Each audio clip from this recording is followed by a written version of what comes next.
3 Golden Eagles for War Thunder. Link in the description. Hello you sexy beasts, welcome back to Whisper Thunder. Today I have a very sensual voice because it's currently 3 AM and I cannot afford to talk too loudly. Bear with me, I'm sorry. But sadly the dev server is only open until 8 AM and I have to do this recording now, or else, well, no video for you guys. So, this is the dev server 1.59 and we are going to take a look at the ATGM platforms that we currently have available. I have all 3 that you can unlock unlocked. I have them aced, I have the crew aced, and I've had some games to get a feel for the tanks, for the ATGM missiles, and, well, for the other armament if available as well. The first tank we are going to take a look at is the M501 Sheridan. This is the American light tank. It's a tier 5. Has a battle rating of 7.0 and features a 152mm gun.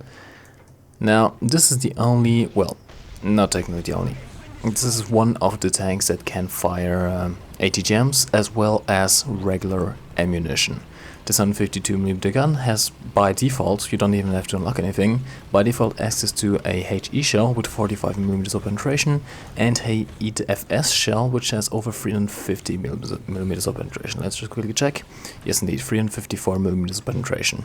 And now of course, being a 152mm gun with such a short barrel, they have a low muzzle velocity of only 682 meters per second, but they are still quite good. Now the HE shell is a bit unreliable since the, well, nerf of HE shells in general, but does about as much damage as a KV2 HE shell. The EFS shell is actually quite good, and I recommend using this thing, especially, well, since you can use it when you unlock the tank. Now the ATGM missile featured on the M501 is the slowest firing, since it does have to go through the reload of the main gun. It is fired through the main tube. It is the fastest ATGM in the game with a muzzle velocity of 320 meters per second. On top of that, it is also aimed with the mouse in RB. Now before we go any further, I have to clarify this. We have currently 2 generations of ATGM missiles in the game. The first generation, which is featured on the Raketenjagdpanzer and the Swedish Centurion, the STRV-81. Those have to be aimed with the WASD keys, with your movement keys in RB. In AB, it's not a problem. In arcade, you can still aim with the mouse, but in realistic mode, you have to aim them with your WASD keys, which makes them extremely hard to use and to actually hit anything with. The second generation missiles, which are featured on the M501 and on the Russian IT-1, those do not have that problem. You can aim them with the mouse. They are much more reliable, much easier to use.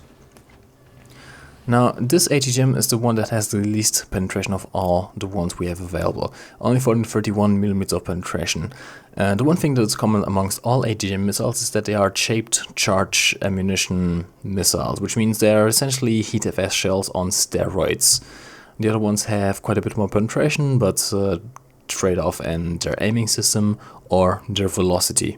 Now, my current configuration with the crew completely aced, the M501 can indeed fire a shell or a missile every 16.7 seconds, which makes this actually quite fast. Not the worst around, not the best around, but for a 152mm howitzer, this is quite good. On top of that, the tank itself is also very mobile. As you can see, the rotation speed is 48 degrees per second, which is absolutely insane. It is a decent guidance. Of course, the depression isn't quite as good as on other American tanks, but it is workable. You have absolutely no armor. The armor of this tank is made out of aluminium. Yeah! Look at that, 37mm, 31mm, 25. You may be able to bounce some shots on the upper plate here due to simply having extreme angles, same thing for the turret cheeks, but your armor isn't going to save you. Even the gunmetal, which is the thickest part on this tank, is only 31.7mm thick, and effectively actually less due to the armor being aluminium and not cast homogeneous armor. As you can see, the Sheridan is indeed a walking, well, driving ammo and fuel tank. There's lots of ammo around the driver, lots of ammo here. These are actually quite big missiles and shells, and you have some massive fuel tanks on the side as well. The Sheridan is going to be played like a harasser. It is very fast, it has a very good power to ratio, as you can see, 6.3 tons and a 300 horsepower engine. Has a max speed of 50 kilometers per hour. This thing can zip around quite well, so it also has a very good reverse speed. However, well, you can't afford to get hit. The next vehicle on our list is the Raketenjagdpanzer II, or Raketenjagdpanzer II. This is the German ATGM platform. It is based on the chassis of the Kanonenjagdpanzer and is equally as fast. This thing can go 70 km per hour forwards and backwards. This is the fastest ATGM platform in the game. Now, you do not get a main gun with this one, but you do get 2 ATGM launchers, which can fire in a pretty wide arc on either side. Now, however, do note that, for example, this ATGM cannot fire in this direction since the aiming devices are in the way, so keep that in mind. If you want to actually shoot something that is off to your side, you have to either use the ATGM that is on that side, or if that one isn't available, you have to turn your tank around. Now sadly, the ATGMs featured on the Raketenjagdpanzer II are of the first generation, meaning that you have to aim them with your movement keys. On top of that, they are also the slowest ATGM in the game. Now, they do have the highest penetration with 600mm, but let's be honest here, you're not going to hit anything with these things. Sadly, the Raketenjagdpanzer kind of continues the tradition of the Kanonenjagdpanzer in being a useless piece of crap. You can probably see in the gameplay right now, it is absolutely horrible trying to actually hit something with this tank. It is hard enough trying to hit something that's stationary, let alone something that is actually moving. When the patch comes out, honestly, I recommend you to not go with this tank. It's just not worth it whatsoever. It takes the Kanonenjagdpanzer and makes it even worse. Alright, after the disaster of the Raketenjagdpanzer, we have the IT-1. This is the Soviet ATGM platform, and it is based on the chassis of the T-62 main battle tank. It appears that the T-62 is going to come in a future patch. It's going to give the Soviet ground forces quite something.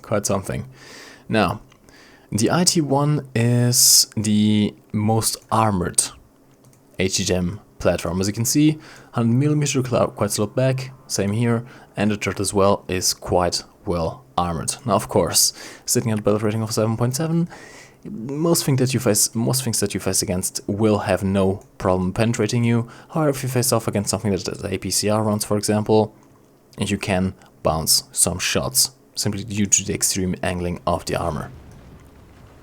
Now, this vehicle is quite low profile. It isn't the fastest around, it only has a top speed of 50 km per hour and not too good of a power to ratio. It is still very mobile for what it is, but it is not quite as mobile as the Sheridan or, of course, the Raketenjagdpanzer. Now, this is one of the fastest reloading ATGM platforms. You can carry a total of, if I'm not mistaken, yes indeed, 15 rockets, and you take about 10 seconds to reload them in my current configuration. Now, here's a fun fact: the IT-1 does not get a loader, which means, well, the missiles are loaded automatically, which means that your loader skill on your crew is not going to affect the reload time of this tank. The ATGM featured on the IT-1 is of the second generation, meaning that you can aim them with your mouse regardless of the mode. They are right in the middle in terms of speed at 220mm per second and have a 500mm of penetration. These things can penetrate anything at any range at any angle, as long as you hit with them. Now, since the ATGM is launched from the top of the tank, you have a bit of a problem when you are not on even ground. I did experience that if I had my tank angled, for example, up a hill or something like that, the ATGM would launch at a very steep angle and then just spin out of control, trying to correct itself towards the target. If you are going to use this tank, make sure that you fire your missiles from as flat a ground as possible. And finally, we have the Swedish Centurion Mark III, called the STRV-81. This sits at rank 4, has a battle rating of 6.7, just like the regular Centurion Mark III. Now, the advantage that this vehicle has is, of course, that it is still a regular Centurion Mark III. It gets the same tank. It's literally just a Centurion Mark III with some missiles strapped on. Of course, as to not waste too much time on the tank, since that is already well known, let's take a look at the missiles. Now, these are first generation missiles, meaning that you have to aim them with your movement keys, which makes them extremely hard to aim.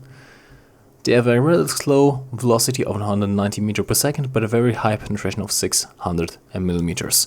Now, technically, these are the fastest you can fire ATGMs in this game, since you can pretty much fire all three right after one another. However, do keep in mind that since you are controlling these missiles with your movement keys, you cannot move the tank whilst the missiles are in the air. This is very important to keep in mind, especially if you're going for long-range targets. Then again, good luck hitting anything at more than 200 meters. It's going to be impossible. So this has been pretty much it for the overview of ATGMs in the game. Now, to be honest, they don't really add too much to the game. Don't worry, they are not OP. Yes, they have massive amounts of penetration, but they are very hard to actually hit or aim with, and they are not quite the one-shot killing machines that people make them out to be. Of course, if you hit a fuel tank or an ammo rack, the chances are high that they're going to blow the target up in one hit, but often, more times than not, that does not happen. And of course, you have plenty of time whilst the missile is in the air to turn your turret around and shoot the ATGM platform right in the face.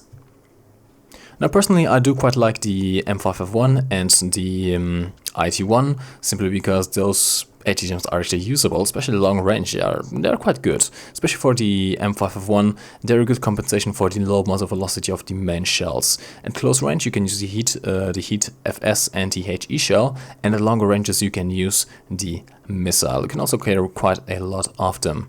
For in the case of the IT1, the missiles are good, but I would rather prefer having a main tank, a tank with a main gun, because once you run out of those 15 missiles, you are useless. You don't even get a heavy machine gun. All you get is a 7.62mm machine gun, which is not going to save you from anything. So hopefully I have clarified some of your questions. If you want to see gameplay on each individual of these ATGMs, except for the STRV81, because I don't have that, I can provide that. Just ask for it in the comments. If I get enough requests, I can make specific videos on each tank. Like this video if you did, subscribe if you're new around here, and as always, my name is MikeGoesBoom. Thanks for listening. You can lift your head up to the sky, take a deeper breath and give it time. You can walk the path among the lines with your shattered frame of mind. Or instead you could always stay.